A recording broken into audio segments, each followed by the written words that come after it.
En el día de ayer muchos dijeron que su discurso estaba repleto de guiños hacia Podemos. De alguna manera algo está cambiando y estamos orgullosos de ello. Y al tiempo se lo agradecemos, sinceramente. Agradecemos que quiera hablar de rescate ciudadano, de publicar las cuentas de los partidos políticos, de que los partidos se hagan cargo con su patrimonio de los casos de corrupción de los que se hayan beneficiado, de luchar contra las puertas giratorias, de participación ciudadana en serio, de defender el autoconsumo energético, de reducir los altos cargos, de ampliar las plantillas en educación y sanidad, de aumentar las ayudas en dependencia, de mínimos vitales, de un nuevo modelo productivo, de inversión pública. Se lo agradecemos sinceramente. Sin embargo, hay un problema de partida. Si esto fuera un concurso de discursos con un aplausómetro, posiblemente ganaría, tiene más costumbre que yo. Sin embargo, hemos llegado nuevos, pero sí que hemos vivido a lo largo de toda nuestra vida bajo un gobierno socialista. Y hay un problema de credibilidad. Es por eso que nosotros hemos planteado no exactamente un catálogo de enunciados legales que suenan bien, pero que luego por falta de presupuesto, por falta de valentía, no terminan de tener un efecto directo en la vida de los ciudadanos. Y hemos dicho hechos, cosas sencillas, pero palpables para la población andaluza. Un reto sencillo que han evadido con palabras y más palabras. Por eso nosotros, aparte de los guiños, queremos esto, no hacia Podemos, sino hacia la gente. Diputada Díaz y Partido Socialista de Andalucía, desde Podemos venimos con un mandato muy claro. Ser la voz, los ojos y las manos de cientos de miles de personas que han decidido recuperar las instituciones para ponerlas al servicio de la gente, para poner a la gente en primer lugar y en el centro.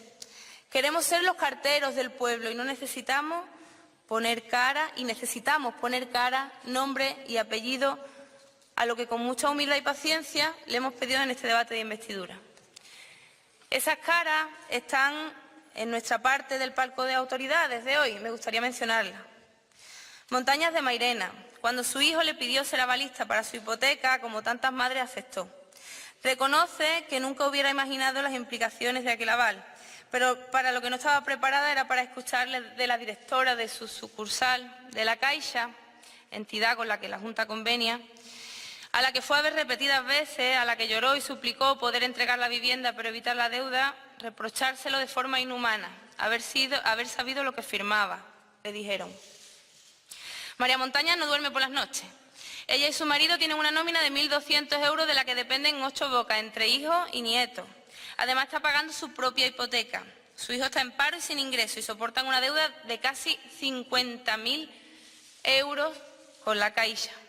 María Montaña no duerme porque teme no solo por la vivienda de su hijo, sino también por la suya propia.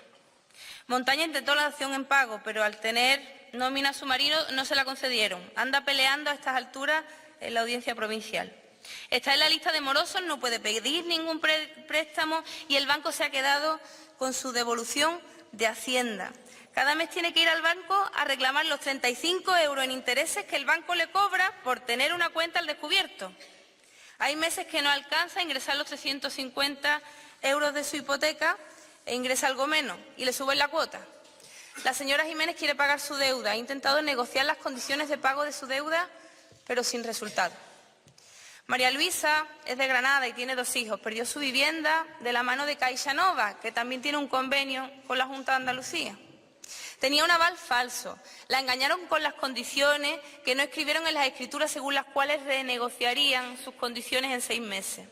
Cuando empezó a asfixiarse, le cambiaron la cerradura de su casa y sin siquiera dejarle sacar sus cosas. Hoy no tiene vivienda y le debe al banco 10.000 euros, que no le dejan negociar ni fraccionar. Montaña y María Luisa no necesitan palabras, necesitan hechos, necesitan gestos, necesitan a su gobierno de su lado.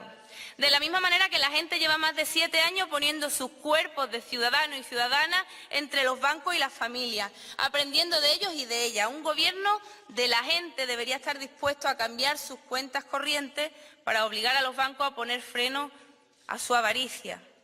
No para pedirles responsabilidad ni códigos de buenas prácticas a esta altura, para lanzarles un mensaje muy claro: los derechos humanos están muy por encima de los beneficios multimillonarios de quienes provocaron esta crisis y se benefician de la gestión irresponsable por parte de los gobiernos que hasta ahora han sido los del PP y los del PSOE.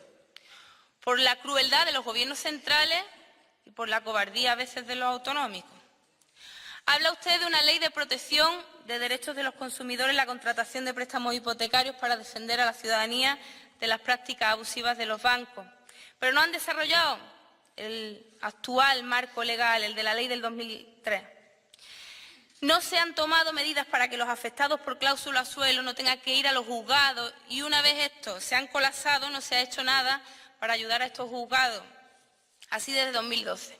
Ni siquiera hay pago puntual del turno de oficio de los abogados que sí hacen ese trabajo de mediación y arbitraje entre las entidades financieras y los 45 desahuciados al día que a la bancada popular parece no preocuparles mucho. Se podrían haber tomado medidas sancionadoras contra estas cláusulas desde la Administración andaluza hace años. Van ustedes por detrás. Si es solo contra las cláusulas suelo y las nuevas hipotecas, les informamos que llegan tarde, porque ya nadie se hace una hipoteca con una cláusula suelo, algo hemos aprendido de los medios de comunicación, y el reto sería sancionarlas, pero con carácter retroactivo. Nosotros apoyaremos medidas que sean favorables a los consumidores y usuarios, pero no traten de vendernos aquí, al viernes, compromisos de leyes con títulos grandilocuentes que en muchos casos o carecen de presupuesto o carecen de valentía o de las dos cosas. Hechos, queremos hechos, gestos sencillos, que no cuestan dinero, cambiar cuentas corrientes, negar a entidades que no cumplen con los estándares internacionales en materia de los derechos humanos referidos a desahucio, hacer negocio con el dinero de los andaluces. No tiene un título grandilocuente, pero es útil, estamos convencidos y convencidas de ello. Como Montaña y María Luisa, 45 familias pierden su vivienda en Andalucía sin tener lugar donde vivir. Podemos estar en esta Cámara para tratar humildemente de ser la voz en las instituciones de ese grito silencioso, que también es el de los autónomos asfixiados por las deudas que se autoexplotan cada día solo para pagar, pagar y pagar. Me van bien las cosas porque pago. Dijo usted ayer que el emprendimiento es un derecho y yo le digo que en muchos casos se ha convertido en una obligación, que no garantiza la supervivencia y los convierte en emprendedores o en una farsa cuando el resultado de las reformas laborales que también hicieron juntos el PSOE y el PP del mercado laboral desregulado lo ha plagado de falsos autónomos que corren con todos los riesgos y renuncian a los beneficios. La situación es el resultado de una decisión compartida por ambas fuerzas del bipartidismo, rescatar a los bancos y abandonar a la gente. Nunca se rescató a una frutería, ni a un taxi, ni a una familia. Fue una decisión política y ha cargado la deuda odiosa de los bancos sobre las cansadas espaldas de la gente decente. Por eso, cuando usted habla de rescate ciudadano, entenderá, señora, que nos cueste creerla. Los desahucios quizás sean el último eslabón de una cadena que se ha llevado por delante a quienes generan empleo y riqueza en favor de quienes generan deuda y especulación. Una cadena que ha provocado que miles de trabajadores públicos y usuarios hayan visto cómo sus servicios se reducían, empeoraban, se perdía el tiempo de lo público y se pierden las consultas de atención primaria y en la urgencia. Una cadena que convierte a los trabajadores en un artículo de saldo, con salarios de miseria y que enlazan contratos temporales que sus reformas laborales, los de los dos, prodigaron semiesclavos temerosos del enésimo despido. La misma cadena de injusticias que ha provocado que la generación mejor preparada de andaluces haya tenido que emigrar de nuevo, como hace 30 años, jóvenes que se llevan con ellos sus manos, sus talentos, sus saberes, al tiempo que su capacidad para generar riqueza en una tierra que no es la suya, en una tierra que no es la nuestra. Señorías, esta cadena está hecha de los eslabones de la crueldad del Gobierno del PP, por no remontarnos a gobiernos anteriores que venían en la misma línea, también del Partido Socialista, pero también con los eslabones de la falta de valentía del Gobierno socialista en Andalucía.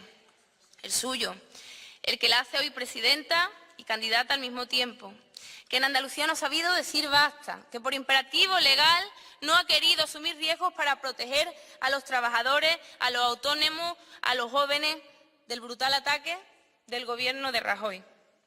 Hablando de la tan cacareada responsabilidad, Responsables de este desastre han sido uno y otro.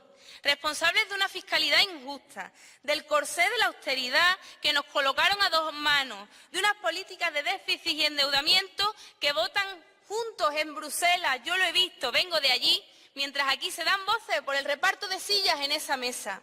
Responsables con una reforma del artículo 135 de la Constitución que plantea que se garantiza antes el negocio de los bancos que la apertura de hospitales. Por eso, cuando usted habla de comprometerse en recuperar plantillas en los servicios públicos, entenderá, señora, que nos cueste creerla. Hasta que no podamos verlos de nuevo en los claustros de los institutos, de los colegios, en los pasillos de los centros de salud, de donde nunca debieron salir. Entenderá usted que nos cueste creerla hasta que no la veamos llevar en una carpeta de sus requerimientos a Madrid la derogación de la cruel reforma del 135. Creemos honestamente que urge más que la segunda vuelta.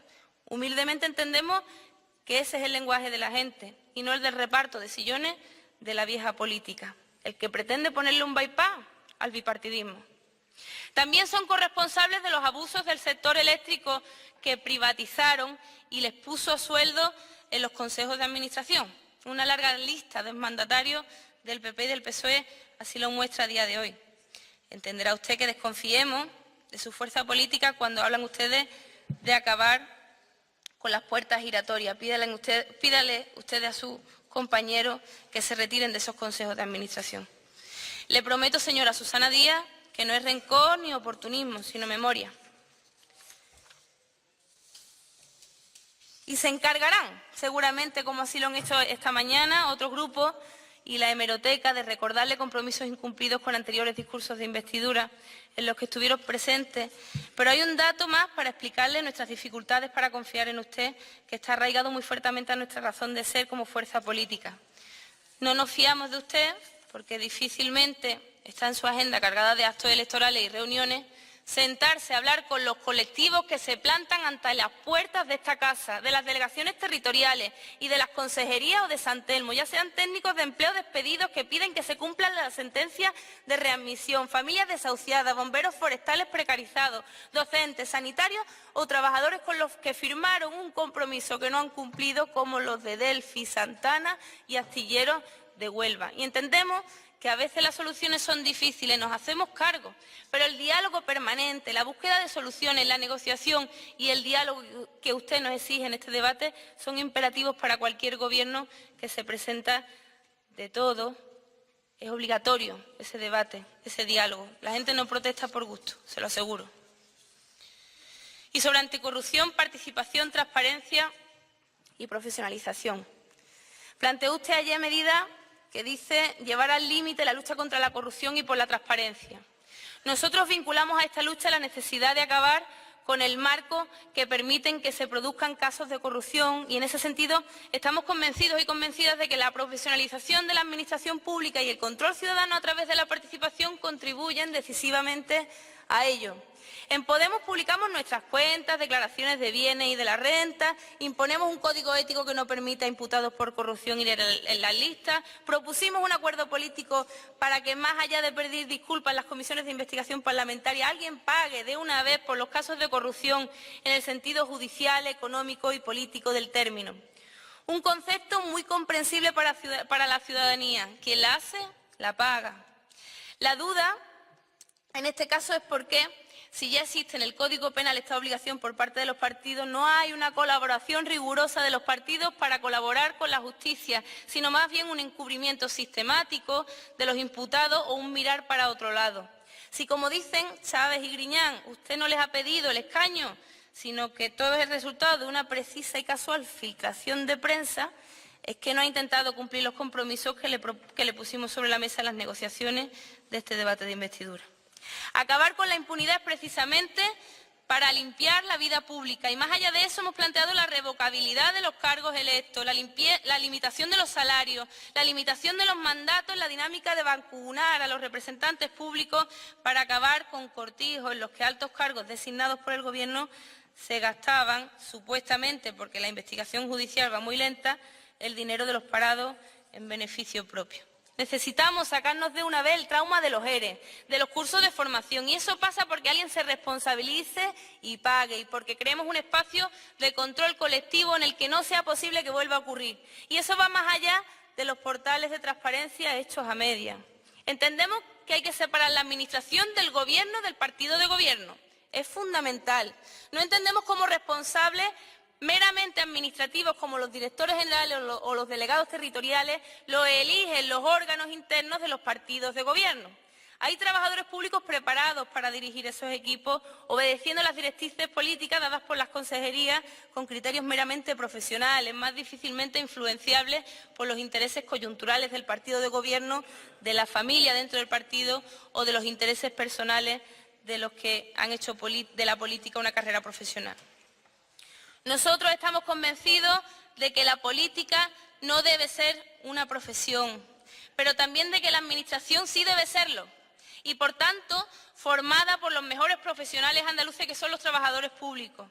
Nos acusaban de tecnócratas por esta propuesta, pero es que observamos cómo ustedes aplican por sistema criterios tecnocráticos a la política económica y a la gestión de la crisis del poder financiero mientras aplican criterios políticos, entre comillas, a la organización de la administración pública.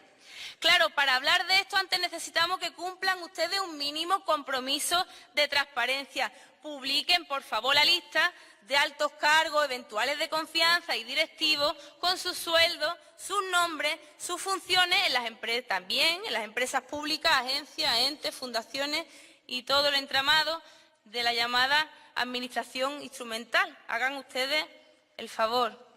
No pueden seguir eludiendo esa responsabilidad mínima de transparencia. Estamos convencidos de que se puede recuperar las plantillas en educación, sanidad, igualdad y servicios sociales con esas plantillas.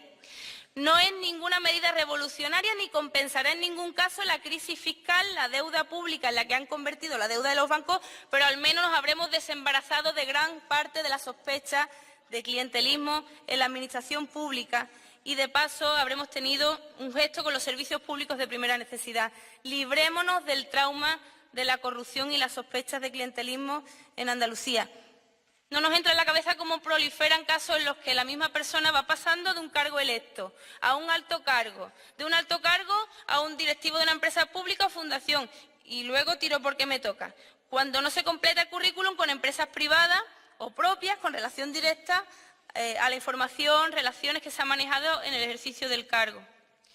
No nos sometan más al trauma Zabalete en Andalucía Emprende, por ser elegante y nombrar solamente un caso. Ya está bien, ya basta. La transparencia no solo guarda relación con una cuestión ética o estética, es una forma de eficiencia en el uso de los recursos públicos. En ese sentido, proponemos iniciar una auditoría completa de las deudas públicas, una auditoría integral e independiente que incluya planes, proyectos de la Administración.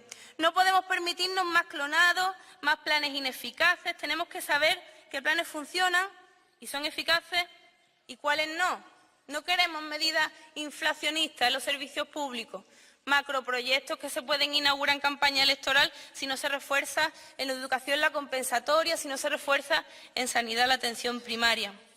Tenemos que auditar los resultados de los planes que aprobamos, porque solo así seremos eficaces y no tendremos tranvías abandonados, que en un discurso de investidura reciente se dijeron que se iban a inaugurar. No es de sentido común. Los responsables de la gestión de dinero público lo tienen que hacer atendiendo a criterios de transparencia y servicio a la ciudadanía. La Comisión Nacional del Mercado de Valores y la Competencia han dicho que hay 47.000 millones de euros que se pierden por la falta de transparencia, información y publicidad en los concursos públicos, es decir, por la mala gestión, un 4,7% del PIB anual, porcentajes similares a las exigencias, a los corsés de déficit que aprueban juntos en Bruselas, porque yo lo he visto. Y un ejemplo lo tenemos aquí en el propio Parlamento de Andalucía, por no irnos más lejos. Preguntamos aquí ahora cómo es posible que casi el 50% de los contratos vigentes que aparecen en el portal del Parlamento de Andalucía hayan sido negociados sin publicidad. ¿Cómo es posible que más de 1 millón de euros de los andaluces y andaluzas se hayan concedido a empresas sin concurso público abierto, sin igualdad y sin libre concurrencia? Lo tienen en el portal de transparencia que ustedes mismos han hecho.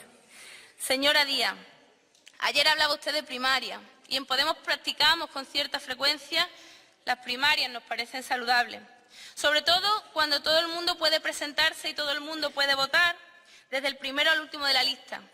Y no son carreras de obstáculos en las interinidades de los partidos o circunscritas a las cabeceras.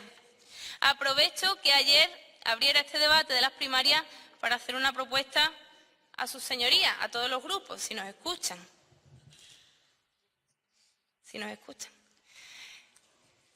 Para hacer una propuesta a los grupos. Esta propuesta consiste en lo siguiente. A la hora de elegir al senador, nosotros hemos pensado en Podemos cuál es el motivo por el cual un familiar, un amigo, alguien que consideremos en el partido que necesita un cargo, es designado senador. ¿Por qué no hacemos primaria para elegir a los senadores? Nosotros nos hemos planteado hacerlo. Si nos dan el plazo suficiente, lo haremos. Y eso dependerá de un acuerdo de la mesa del Parlamento. ¿Están ustedes dispuestos, defensores de las primarias, a que podamos hacer nuestras primarias para elegir a nuestro senador, a que la gente pueda presentar sus candidaturas y representar a Andalucía con un programa y con un perfil concreto? Nosotros nos hemos propuesto hacerlo y proponerlos aquí, en la Cámara, cuando sea el debate. Lo digo porque como me interpelan podemos debatir directamente. Y otra propuesta también muy saludable.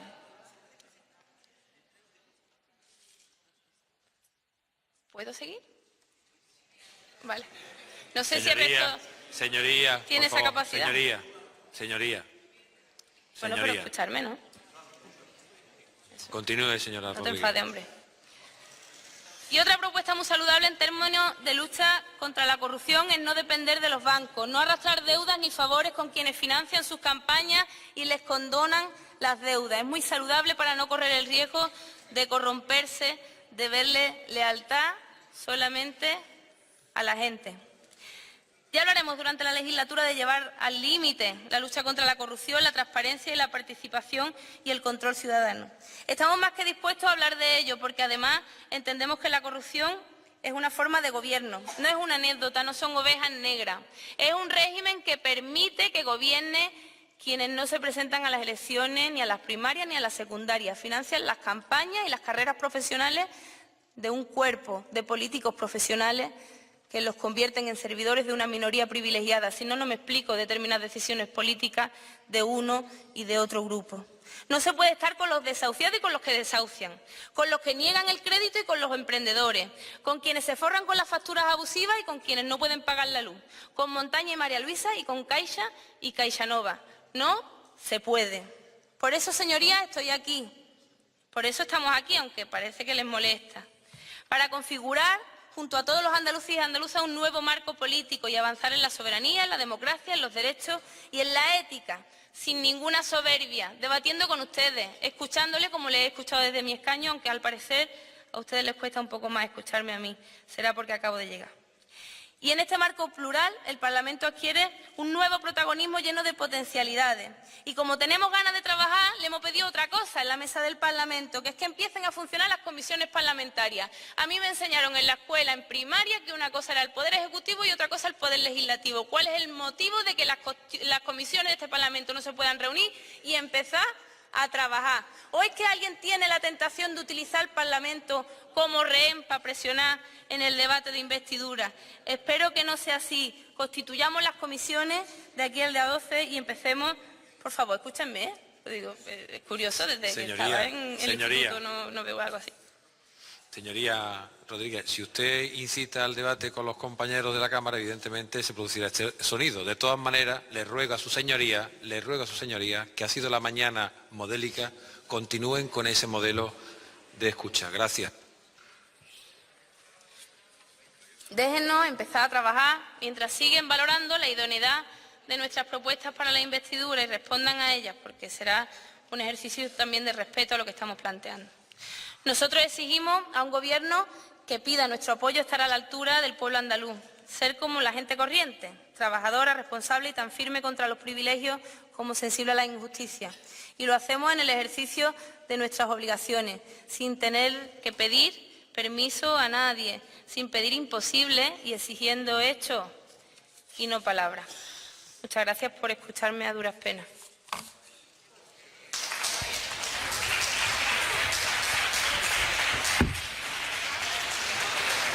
Muchas gracias, señoría.